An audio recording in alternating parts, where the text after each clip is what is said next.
STEM fans, are you ready? Let's hear it for the world-class NASA STEM Stars team. From NASA centers across the country, we present David Zahn.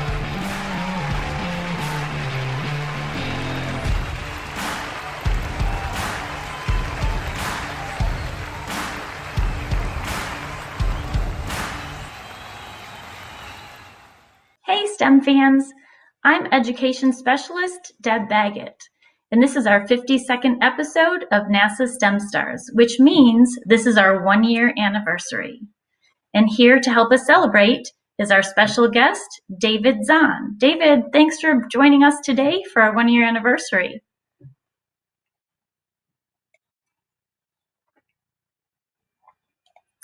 Well, David, as you know, this is our second episode in our Advanced Air Mobility series. And Advanced Air Mobility is such a broad topic. I was hoping that you could help us out and summarize for us what Advanced Air Mobility, or AAM, is and how it ties into your career here at NASA. Yeah, no worries. So I know last week you guys talked about advanced air mobility with more of the vehicle perspective, and the acoustic signatures and that idea of a distributed electric propulsion system travel. And this week we're going to talk more about my area and my roles in airspace integration for those new novel vehicles that will be transforming the skies and the way we alleviate some traffic congestions in urban environments. Wow, okay, that sounds amazing. Did you bring a video with you also that could help explain a little bit more about advanced air mobility? Yeah, absolutely. I think we're should have a video here very shortly. If you want to, okay, we can roll that video. One. Yeah. Okay. Yeah. This is the NASA Grand Challenge, which has now been rebranded as the Advanced Air Mobility National Campaign. And as you can see, this is kind of the idea of an on-demand market. So we want to be able to put flight planning, strategic deconfliction, and pilot roles into the hands of the passengers. So as you can see, many operations here, we want to time slice weather, we want to time slice traffic, we want to look at vertical obstructions, and we want to look at on-demand landing ports for distributed electric propulsion vehicles. So as the user will say, I want to go from one point to another, we build what looks like a hamster tube in the sky, and that's a volume of airspace that we reserve for a particular flight. And we want to look at the constraints around that. So you can see on the right-hand side, we have the registration of the place. We want to look at the airspace that we're going to fly through. And then we want to look at any risks that may be in there. So risks could, again, be wind. They could be weather. They can be clouds. They can be other traffic. They can be antennas that might be in the way. And so all of these systems and services work together to create one safe a hamster tube in the sky or route or corridor. And we want to push that to a federated system with the FAA manages, and they want to take it and clear that so that whenever a person or you or your family get into a vehicle, that it's safe to go through and land, take off, to travel through that and then land at your destination. So you can see all these systems working together behind the scenes, kind of like a watch, to make that initial departure viable and safe. Here we can see the weather coming in. We want to look at some of the coding that the autopilot's going to fly, or if there's a piloted vehicle, we'll support the pilot giving him navigation or cues or any sort of traffic that's in his way. And then ultimately that distributed electric propulsion vehicle that you guys learned about last week will be able to take off and in any direction, in any wind condition, and then operate safely. So that's kind of a 1-minute snapshot of what we do, and hopefully make our sky safe for future travel. Wow, that seemed very futuristic and complicated. That one last vehicle that was on the video, I think on the one side it said Jiffy 01. Now that looked a lot like a complicated helicopter. So what is the difference between that one, maybe I can refer to it as Jiffy 01 or an air taxi, compared to a helicopter? So we call them eVTOLs. So that's electronic vertical and takeoff and land vehicles. And the number one difference between a helicopter and a UAM, or urban air mobility vehicle, they're also known as, is the idea that we want to reduce the price point of a ride service. So imagine like a Uber or a ride sharing service, because there's no jet fuel on them. And then we're also looking at reducing the acoustic signature so they have access to urban environments that, let's say a helicopter is very noisy and loud. So very noisy and loud and expensive helicopter with a vertical profile. And then we have a UAM vehicle that is very cheap and quiet, but we want to make sure that just as safe, but they're operating in a vertical network, so they don't use a runway, or they don't have to have a large real estate to operate out of. We're going downtown or going to sporting events in urban environments. Okay, so we've got some questions coming in. So let's start with some questions. I've got a question from Chris Elliott, distributive electric vehicle. What is that exactly? So yeah, so a distributed electric propulsion. So that is a engine versus a motor. So an engine requires a combustion and a fossil fuel with flames and fire, and a motor is just driven by an electric drivetrain. So we want to have a renewable source of energy and again a drive system that is just a several small rotors, instead of one large rotor system like a helicopter. Okay, and thank you for that. And another question, this one's very interesting. This is from Miguel Flores. Are you part of the Mars project that guides the new prototype helicopter? And if so, how many years did that take to be able to prep for? Unfortunately, I'm a huge fan of the Mars project, and I believe one of the people we worked with on part of our flight review board was on that team. But as far as our specific program, we don't work with the Mars program, unfortunately. Well, not yet. Maybe they'll connect the two pretty soon. Absolutely. Right. The idea of rotorcraft in another atmosphere is very similar to what we're doing now. Well, let's keep moving on. So let's learn a little bit more about David. So David, tell us a little bit about your background, where you're from, your education. Okay, yep. So from Denver, Colorado. That's where I was born and raised with my family. Was my mother, and I had a brother, come from a single mom, and raised in North Denver. So maybe some of you guys are familiar with that area. Ultimately transitioned to Oklahoma, where I finished out high school and then went to college. I was a athlete in college, and then went to the military and got into aviation that way. Education, you can see different aspects. Looked at terminal procedure design. I flew helicopters in the military, and I studied accident investigation, and so ultimately got my way to NASA here. One thing, would like to encourage some of you guys, a little known fact about me is I actually went to a different school every year of my life up until my sophomore year in high school. And so, the idea of education continuity, it's very challenging, but you don't have to have, geometry and algebra in the same order, or let's say, history and humanities in a specific order to be able to achieve your goals. And so, if any of you guys have had that, let's say you're in the military, or let's say your families have moved because of different jobs, it is challenging, but it is okay to move around a little bit and jump from school to school, and you get to learn and meet a lot of new people that way.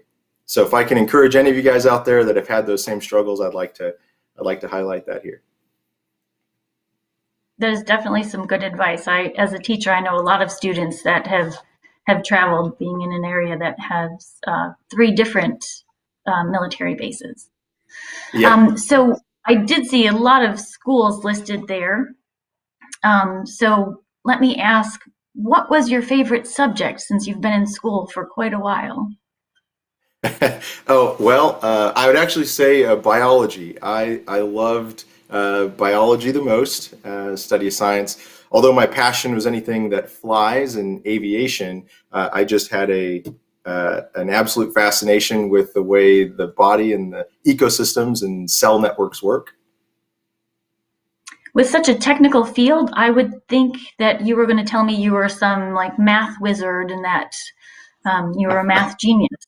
Does math play a significant role in your NASA field? Absolutely. So again, some of you guys may be thinking out there, you're learning, y equals mx plus b, or graphs with an x and y axis and plotting points. And I never thought that I would use that again, and maybe you're thinking that as well. But ultimately, that's kind of what we do here every day. We manipulate formulas that are a slope intercept. So if you look at a vehicle that starts at a point and then it descends and it decelerates to another point, that is a glide slope, and that is your y equals mx plus b, or any of your standard xy graphs. And so you'll resurrect that sometime in the future, and I know tons and tons of people will say they've never used it or they'll never use it again, but I can stand here and say I've actually had to pull out those old textbooks, and I'm very glad that I spent the time to understand some of those concepts. So they're working now. Oh, and I remember as a student saying that, and as a teacher hearing that, when am I going to use this? So it's good to hear that, yes, you have used the things that you have learned in school. So, well, you're very studious. Yep. So are there things that you have done that the rest of us can relate to? Do you have hobbies, interests that the rest of us can relate to? Oh yeah, so absolutely. So I'm located in Oklahoma City, Oklahoma, and so one of the big things we do here is sand volleyball. So we play at OSSO, and it's a great community where they bring food trucks in, and we have awesome time.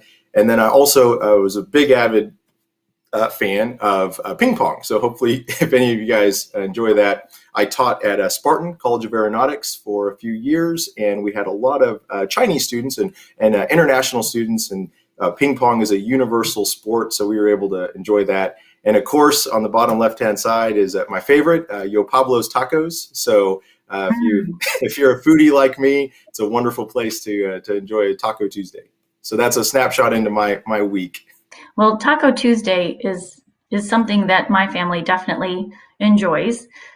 So it's good to know that you're not just a scholarly wizard and that you have a great work-life balance. So can you tell our STEM fans what has led you to your NASA career, and has your education and your hobbies and interests helped smooth that path for you? Yeah, absolutely. Again, I was raised by a single mom, in very underdeveloped housing, and my mom took a lot of opportunities for us as children, and she took a lot of responsibility in helping us, with the moves and again that education continuity to the point where we ended up transitioning to college. And like I said, I was an athlete at Oral Roberts University. They did wonderful in the March Madness this year, if you guys followed their Cinderella story. And ultimately, I had a very large passion for the military and aviation in specific, and I was able to go to the Oklahoma National Guard, and I got selected on the Black Hawk to fly. And so flew wonderful missions, made a lot of wonderful connections and lifelong friendships there, and ultimately stayed here in Oklahoma. And I have a 4-year-old daughter, Olivia. You can see there her with her Baby Yoda shirt on, if you guys are fans of that, the Black Hawk, and then I took her to her first pedicure. So ultimately transitioned through a lot of stages in life, and worked here in the Mike Monroney Center, which is located in the center of the United States in Oklahoma City, in Oklahoma. And there's a lot of wonderful resources here. So I built airspace before I came to NASA for the Federal Aviation Administration, and we researched a lot of really cool things there. And then I transitioned to accident investigation modernization under their flight standards group. And so there's so many wonderful things that we do here in Oklahoma City that I'm able to liaison on behalf of the NASA national campaign with the FAA. So those are highlighted here. The Transportation Safety Institute, again, accident investigation. They do lots of cool training for human factors, whether you're an air traffic controller in a simulator or you're a pilot doing overwater operations. It's just an absolute blast to learn from all these expertises. And again, wonderful people within the FAA and NASA, and so to ultimately collaborate on a safe, efficient airspace for UAM and airplanes alike. So that's kind of my journey from the military to college instruction to FAA and ultimately here at NASA. Before I go on to my next question, I'm getting questions from our STEM stars, and I don't want to ignore them. So let me read off some of these very quickly. So what do you expect to see in the long run? Self-flying mobility, does this mean that we can increase traffic in the sky and in all the other benefits that come with lots of automated flying vehicles? So, I would be remiss to delineate between autonomy and automation. And so when we look at autonomy, those are certain roles that alleviate a human in the loop. And then when we look at automation, that is just a complete system that's operating independently of, like, let's say, a human out of the loop or over the loop.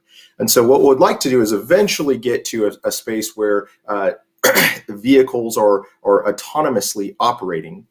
But right now we're looking at just some roles and features to help support, like an air traffic controller, a pilot, a terminal procedure designer, or a dispatch operator, a guy that manages pilots, on how to manage a new fleet of vehicles. So hopefully that answers your question. Ultimately, we'd like to darken the skies with tons of vehicles, but right now we want to prove a use case where we can safely transport 1 to 10 vehicles and then ultimately go to 100 to thousands. Wow, hundreds to thousands. That is absolutely amazing. Which then nicely transitions to this next question. Are all aerial vehicles or drones electric drive systems, such as no fossil fuels, and does that make them safer by default?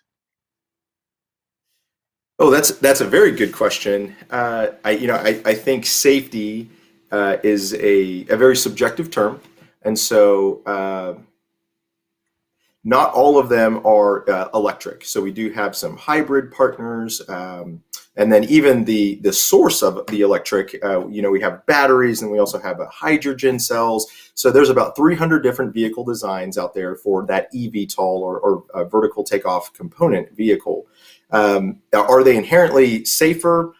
I think that's. I would say no. They're not inherently safer just because they're different. And so we have lots of data points for fossil fuels and engines and rotorcraft, and we don't have as many data points for electric vehicles. And that's what we're working on. So this is a collaborative effort with innovators and with partners and around the world, as well as NASA and other agencies that will ultimately, I think, make those vehicles just as safe as any other mode of transportation today. Okay, so we asked a lot of questions about the AAM. So your official title is the Principal Investigator of Airspace. What exactly does that mean, or what mission are you working on, or what project you have coming up that you can talk about? So actually on the right, that is our Deputy Director, Shivanjali Sharma. It's a wonderful time to work. Actually, I work for 2 females in the STEM industry, our Director and Deputy Director, Star again, and Shivanjali Sharma. So it's wonderful coming off of a Women's History Month and being able to support them and execute their vision. So what we're responsible for are 3 aspects of this AAM. One is in vehicles, one is in airspace, and one is in acoustics. And so the vehicle partners, they look at drivetrains and aerodynamics and flight path conformance. And then what we look at are departures, approaches. We look at flight planning. We look at infrastructure that would support a helipad or vertipad, whether it's elevated or on the ground. And then the acoustics section, they focus on the sound and avoiding noise abatement issues, whether it's just annoying or whether it's hurting the passengers or people around it.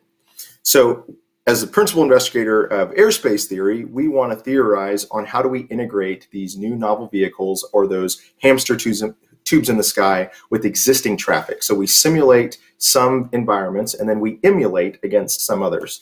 If there's, for those of you who don't know the difference, simulation is just a made-up environment where we're testing climb gradients and turns and descents to land. And then the other side, we're testing against real-time traffic. So if I've got helicopters or drones, or let's say a Delta Airlines landing in DFW, we want to look at how am I going to squeeze a new route in between all those vehicles, which ultimately looks like a mash of spaghetti when you look overhand, and there's all these different routes going different ways. And so we're trying to deconflict that and make it safe. So that's what like airspace is.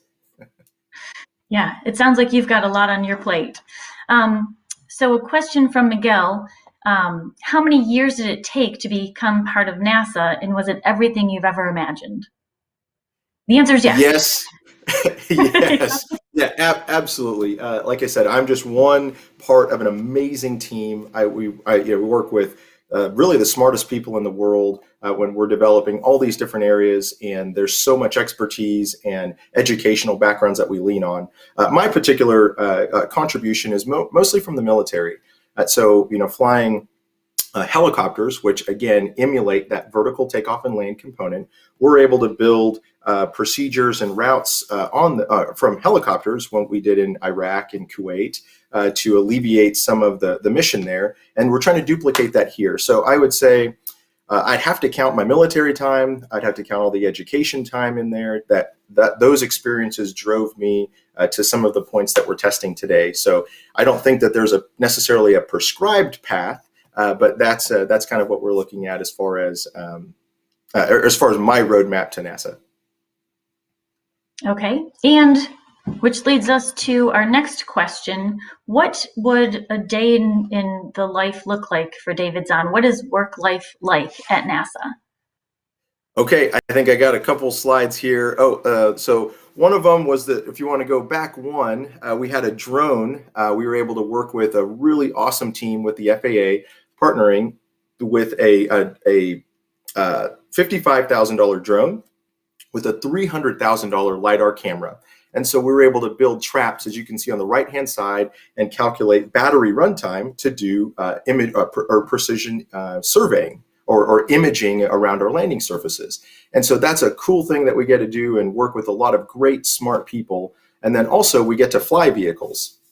So if you want to go to the next slide, introduce you to our one of my best friends in the world, David Weber, on the left-hand side. He's our vehicle principal investigator. And if you can see our flight patch, those are the three things we do. We work with surveying landing spots. We fly. We draw on whiteboards. We go to a lot of conferences and workshops, and we talk to a lot of different people, and we come up with all the best ideas, and we try to put them in one box, and then we test them in one safe space.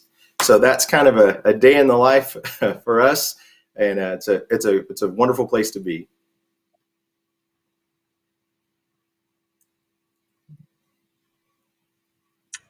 So I think I have time for a few more questions.